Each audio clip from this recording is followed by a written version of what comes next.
কুরবানি কবুল হচ্ছে কিনা বিষয়টা আমাদের জানার দরকার আছে না? প্রত্যেকটা মানুষের জানার দরকার আছে। এজন্য আমি বলবো, আজকে শুধুমাত্র আমরা আলোচনার মধ্য দিয়ে আলোচনাই না, কুরবানি কবুল হওয়ার যে শর্তগুলো, কুরবানি কবুল হওয়ার যে নিয়ম কানুনগুলো, এগুলো অবশ্যই আমাদেরকে জানা দরকার। আল্লাহ রাব্বুল আলামিন বলেন, একটু আগে আমি যে আয়াতটি তিলাওয়াত করলাম, লা ইয়ানালুল্লাহু লুহুমুহা ওয়ালা দিমাউহা ওয়ালাকিন ইয়ানালুহু তাকওয়া মিনকুম। মহান রব্বুল আলামিন বলেন, কুরআনুল কারীমে ১৫০০ বছর আগে জানিয়ে দিলেন, পবিত্র এই কুরবানি যখন আমাদের সামনে আসে, আমরা আবার এক মানুষ একত্রিত হয়ে কুরবানি করি। সমাজের সব থেকে বড় পশুটা আমরা কুরবানি করি, সমাজের সব থেকে দামি পশুটা আমরা কুরবানি করি। কিন্তু মহান রব্বুল আলামিন বলেন, সমাজের সব থেকে বড় পশুটা তুমি কুরবানি করতে পারো, আর সমাজের সব থেকে দামি পশুটাও তুমি কিনে নিয়ে কুরবানি করতে পারো। কিন্তু আল্লাহ পাক রব্বুল আলামিন বলেন, কুরবানির পশুটা কত বড় সেটা আমি দেখবো না, কুরবানির পশুর গায়ে কতটুকু বস্তু হয়েছে সেটাও আমি দেখবো না, আর কত টাকাতে তুমি কিনছো বান্দা সেটাও আমি দেখবো না। আমি শুধু দেখবো, বান্দা এই পশুটা কুরবানি করতে গেলে তোমার মন আমি আল্লাহর দিকে তাকওয়াবান ছিল কিনা। আমরা যদি বাজারে গরু কিনতে যাই, কোন একজন ব্যক্তির কাছে জিজ্ঞেস করি, আমার মনের চিন্তা চেতনা যদি থাকে পশুটা আমি কিনবো, অনেক গোশ হলে আমার ভালো হবে। যদি মানুষের কাছে পরামর্শ আমরা দিতে থাকি, এই পশুর গায়ে কতটুকু গোশ হবে, কত মন গোশ হতে পারে, এই চিন্তা চেতনা করে যদি আমি পশুটা কিনি, তাহলে ভাইরা আবার মুসলিরা আমার কুরবানি কিন্তু আল্লাহর দরবারে কবুল হবে না। আল্লাহ রাব্বুল আলামিন ১ নম্বর শর্তটাই দিলেন, যদি আপনি গোশত খাওয়ার চিন্তা চেতনা করেন, অনেক গোশ হবে, এই চিন্তা চেতনা করে যদি আপনি পশুটা ক্রয় করেন, আপনার কুরবানি কিন্তু আল্লাহর দরবারে কবুল হবে না। কারণ আপনারা সব কিছুর মধ্য দিয়ে মালিক যেটা দেখবেন সেটা হচ্ছে আপনার তাকওয়াটা মালিককে খুশি করার জন্য ছিল কিনা। সম্মানিত হাজিরিন, আমরা কথা শুনলে আজকে আমাদের কাছে মনে হবে আমরা নতুন কিছু কথা শুনতেছি, কিন্তু নয়। ১৫০০ বছর আগে আল্লাহ নবীর মাধ্যমে আল্লাহ পাক রব্বুল আলামিন জানিয়ে দিয়েছে, কিন্তু আমরা সেটা কোনোদিন যাচাই করি নাই, বাছাই করি নাই। সব ইমামগুলো এভাবে ব্যাখ্যা বিশ্লেষণ করে কোনোদিন বলে না। আল্লাহ তাআলার পক্ষ থেকে যে সুন্দর বাণী আমাদের কাছে এসে পৌঁছেছেন, আল্লাহ নবী সাল্লাল্লাহু আলাইহি সাল্লাম বলেছেন, তুমি যেই পশুটা কুরবানি করো না কেন, কোনো বাধা নাই, এই পশুটা তুমি কুরবানি করো, কিন্তু সুন্দর থেকে, শক্তিশালী থেকে, রোগ ব্যাধি নাই, প্রতিবন্ধী নাই, এমন পশু তুমি আল্লাহর রাস্তায় কুরবানি করো। এটা হচ্ছে প্রথম ধাপ। দ্বিতীয় ধাপটা হচ্ছে, আমরা অনেক সময় সমাজের ভিতরে একজন বড় একটি পশু কুরবানি করতে সক্ষম হয় না, ঠিক কিনা বলেন? আমরা 7 জন মিলে একটা পশু কুরবানি করি, একটা গরু কুরবানি করি, একটা উট যদি কুরবানি করি, একটা মহিষ যদি কুরবানি করি। কিন্তু আল্লাহ পাক রব্বুল আলামিন বলেন, ছোট যে পশুগুলা শুধুমাত্র একজন বান্দা কুরবানি করতে পারে, সেটা হচ্ছে ছাগল, ভেড়া, তোমরা এগুলো আমরা কাটা কুরবানি করতে পারি। কিন্তু 7 ভাগে কুরবানি করতে গেলে ও মুসলিমরা আমাদেরকে এর ভিতরে কিছু নিয়ম কানুন আমাদেরকে মানতে হবে। সেই নিয়ম কানুনগুলো হচ্ছে কি? আল্লাহ পাক রব্বুল আলামিন জানিয়ে দিলেন, 7 জন ব্যক্তি একত্রিত হয়ে যদি কুরবানি করে, এর মধ্যে দিয়ে একজন ব্যক্তি যদি সুদখোর হয়, আর 6 জন ব্যক্তি যদি ইমানদার হয়, হালাল টাকা নিয়ে কুরবানি করতে যায়, একজন সুদখোরের কারণে তার কুরবানিটা কিন্তু হারাম হয়ে যাবে। এই 7 জনের ভিতর থেকে একজন ব্যক্তি যদি বেনামাজি হয়, তার কুরবানিটা কিন্তু হারাম, আর ওই একজন ব্যক্তির কারণে আর বাকি 6 জনের কুরবানিটাও হারাম হয়ে যাবে। এটা গেল দ্বিতীয় ধাপ। আল্লাহ পাক রব্বুল আলামিন বলেন, এটা শুধু তাই নয়, এবার তোমরা চিন্তা করো বান্দারা, আল্লাহর বান্দা, আল্লাহ বিবেক দিয়েছে, আমাদের জ্ঞান দিয়েছে। কুরবানি আমরা করব, কুল ইন্না সালাতি, কুরবানির পশুরা জবাই করার সময় আমরা এই দোয়াটা পাঠ করে থাকি, কুরআনুল কারীমের আয়াতটা তিলাওয়াত করে থাকি। কিন্তু আল্লাহ তাআলা এখানে আমাদেরকে ডাক দিয়ে কি বলেছেন? কুল ইন্না সালাতি, আগে আমাদেরকে নামাজি হতে বলেছেন, নামাজ কায়েম করতে বলেছেন, নামাজ প্রতিষ্ঠিত করতে বলেছেন, নামাজ আদায় করতে বলেছেন, এরপরে ওয়ানুসুকি, এরপরে কুরবানি করতে বলেছেন, এরপরে ইবাদত বন্দেগী করতে বলেছেন। কিন্তু যদি নামাজ আমি না পড়ি আর আমি নিয়মিত কুরবানি করতে চাই, আমার কুরবানি কিন্তু আল্লাহর দরবারে কবুল হবে না।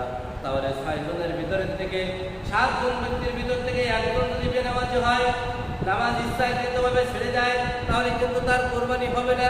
আর ওই একজন ব্যক্তির কুরবানি যদি না হয়, তো আল্লাহর বান্দারা বাকি 6 জনের কুরবানি কিন্তু একজনের কারণে নষ্ট হয়ে যাবে।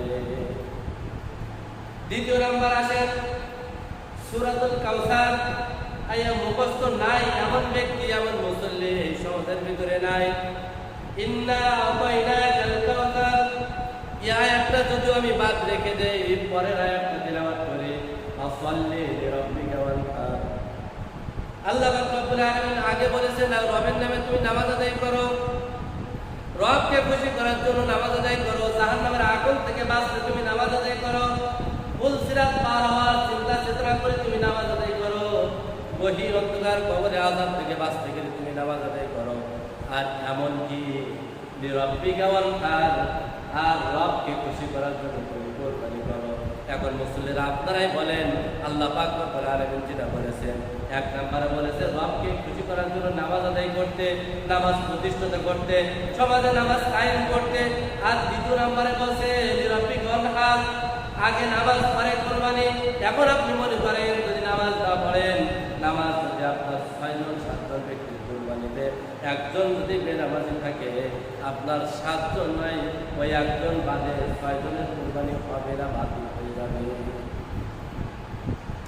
এরপরে আপনারা চিন্তা করেন, যদি আল্লাহ পাক রব্বুল আলামিন সর্বপ্রথম কুরবানি করার কথা এভাবে বলতো, তাহলে আমরা নামাজ ছেড়ে দিতাম। কিন্তু আল্লাহ তাআলা আগে বলেছে নামাজ, পরে বলেছে কুরবানি। এই নামাজ যদি আপনার আমি একত্রিত হয়ে সঠিকভাবে নামাজ আদায় করতে না পারি, এইভাবে মিলমিশ করে কুরবানি করাও আমাদের জন্য সম্ভব হবে না। সম্মানিত মুসলিম কিরাম, তাহলে প্রথম শব্দ হচ্ছে নামাজ, দ্বিতীয় শব্দ কুরবানি। তাহলে যার ভিতরে নামাজ নাই, তার ভিতরে কুরবানি নাই, এবং হালাল রুজি যার ভিতরে নাই, তার ভিতরে হালাল কুরবানিও নাই। তাই আমি আপনাদের কাছে আহ্বান করতে চাই, পবিত্র এই ঈদুল আজহার সময় আমাদের উপরে যাদেরকে কুরবানি করা ওয়াজিব হয়েছে, আমরা কিন্তু এই কুরবানিটা ছাড়ব না।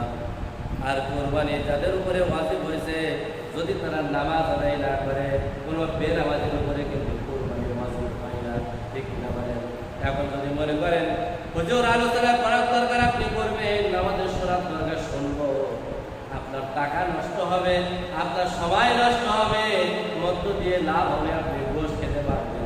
তাই ছাড়া আল্লাহর বিধান অনুযায়ী, আল্লাহর হুকুম অনুযায়ী আপনার আমার কুরবানি কিন্তু আল্লাহর দরবারে কবুল হবে না। কথাটা আমার নয়, কার কথা? আল্লাহ পাক রব্বুল আলামিনের কথা। সূরাতুল কাউসার মুখস্থ আছে না সবাই? অবশ্যই আছে।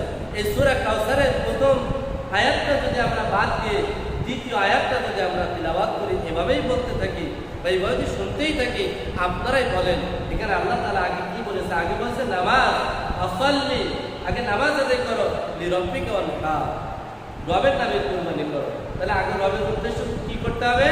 নামাজ আদায় করতে হবে। এরপরে কি করতে হবে? রবকে খুশি করার জন্য কুরবানি করতে হবে।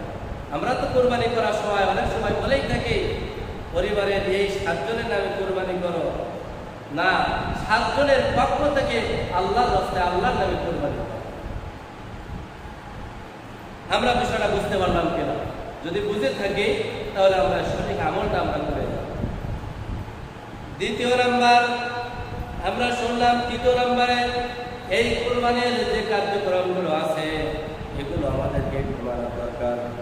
আল্লাহ পাক রব্বুল আলামিন বলেন, ইব্রাহিম আলাইহিস সালামের নিয়ম কানুন অনুযায়ী যদি পশুটাকে কুরবানি করা হয়, এই পশুটা নিজে বাড়ি থেকে পেলে পশুটার উপরে মায়া, মহব্বত, ভালোবাসা পয়দা করে এরপরে যখন এই পশুটা আমরা আল্লাহর রাস্তায় কুরবানি করব, ওই পশুটা কুরবানি করার পরে আমার মনটা যতটুকু কাঁদবে, ওই কাঁদাটুকু আল্লাহর দরবারে কবুল হয়ে যাবে। এখন যদি আমাদের শহর কেন্দ্রিক জায়গায় পশু এনে বাড়িতে পালার সুযোগ হয় না, গ্রামগঞ্জে অনেকে ব্যস্ততা থাকার কারণে পশু আমরা কিনে এনে বাড়িতে পালতে পারি না। সেই ক্ষেত্রে যদি আমরা চিন্তা করি, বাজার থেকে কয়েকদিন আগে পশুটা কেনার পরে এই পশুটা বাড়িতে এনে আনার পরে মা বোনদের দায়িত্ব দিতে হবে।